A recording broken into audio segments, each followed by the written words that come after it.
Hello Dealy, and welcome to Something Edible. So you got a plate of cupcakes here. They probably came from a box, and that's okay.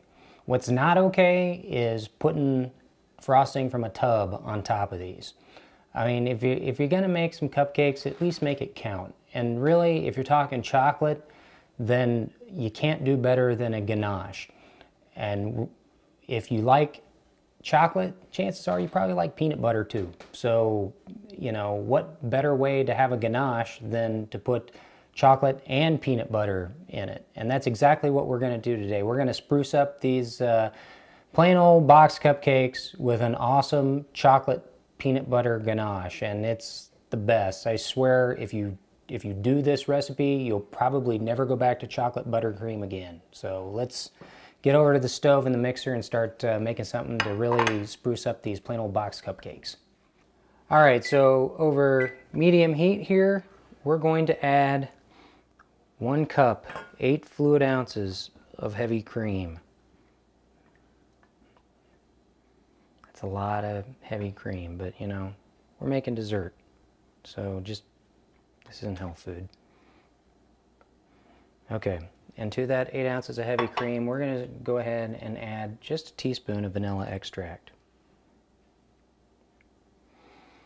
Now you don't want to go any higher than medium here because it's going to get real nasty on you otherwise. But we do need to bring this up to a simmer. We need to make sure that this is hot enough to melt our chocolate and combine with our other ingredients. So we're just going to babysit this for a while. Just stir it every once in a while, and right when it starts to simmer, that's when we're going to kill the heat, and we're going to add it to the rest of our ingredients, and this ganache will come together super quick.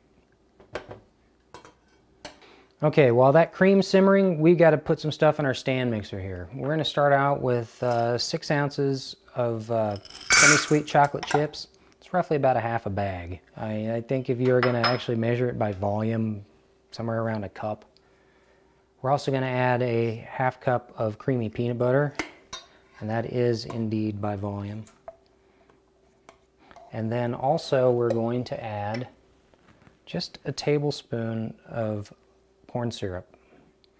It does a few things. It really makes your ganache look pretty, is what that corn syrup's for, and helps it to spread just a little bit. So in goes the cream, and for this to work its magic, you're going to need to let this sit in the bowl for just, I don't know, a couple minutes, 2 or 3 minutes. You want it to get to the point where the chocolate's going to readily melt. And you definitely want to make sure you're using room temperature chocolate for this. If you're one of those people that squirrels away your chocolate in the fridge or the freezer, let it come to room temperature first. Really shouldn't do that anyway. Chocolate can sit room temperature just fine if it's a cool, dark place. So 2 minutes, and you won't notice any difference here. I'm going to go ahead and turn this on and see where we get. This should, like I said, you're not going to see a lot of difference on top, but if you rub a spatula in there, you can see these chips are definitely melting. So let's mix this stuff. Start low, and then once it gets a little integrated, you can really put the spurs to it.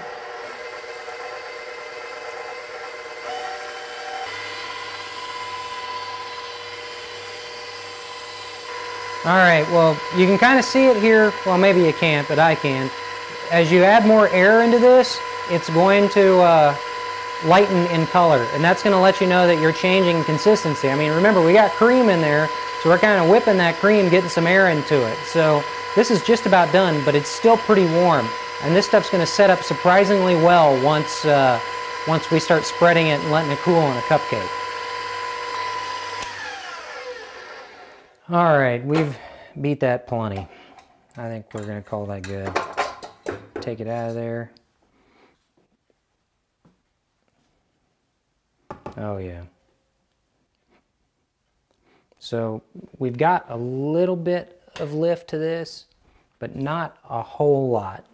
I mean, but here's kind of the moment of truth here. It's going to start setting up on you, and you've got a choice to make here. You can let it cool down a little bit more, and then you can whip it a little bit more, but once it sets, it sets. You're going to have to take it back to the microwave or something in order to get it to really form up. But you know, I'm feeling kind of lazy today. I mean, after all, these are boxed cupcakes, so let's not get out of hand here.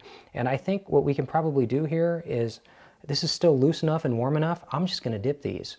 So in we go.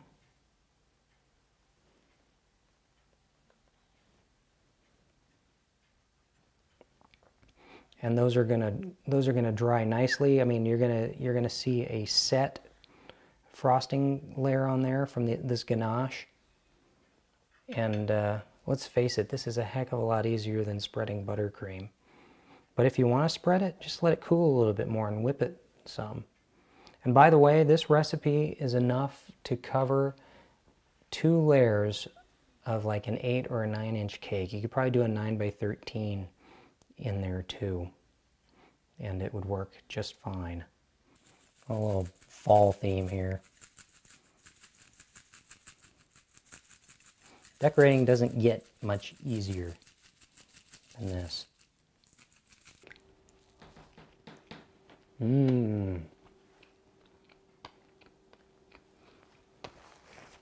That's really good.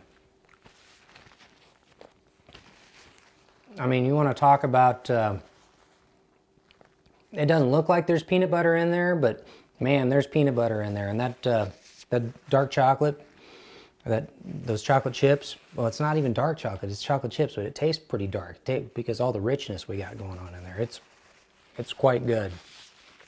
So if you've never made a ganache before, this is a great place to start. If you want to learn how to make one, you can get my recipe for this on hdnews.net, or you can, if you want to go get some more details about what's going on, you can check out my website, somethingedible.com. And if you have any questions, I'm always love to answer questions. So you can shoot me a question on my website, shoot me a question on Facebook, shoot me a question on Twitter. I'll, love questions. So keep them coming. And until I talk to you next time, enjoy those cupcakes. These are good. Try these, seriously.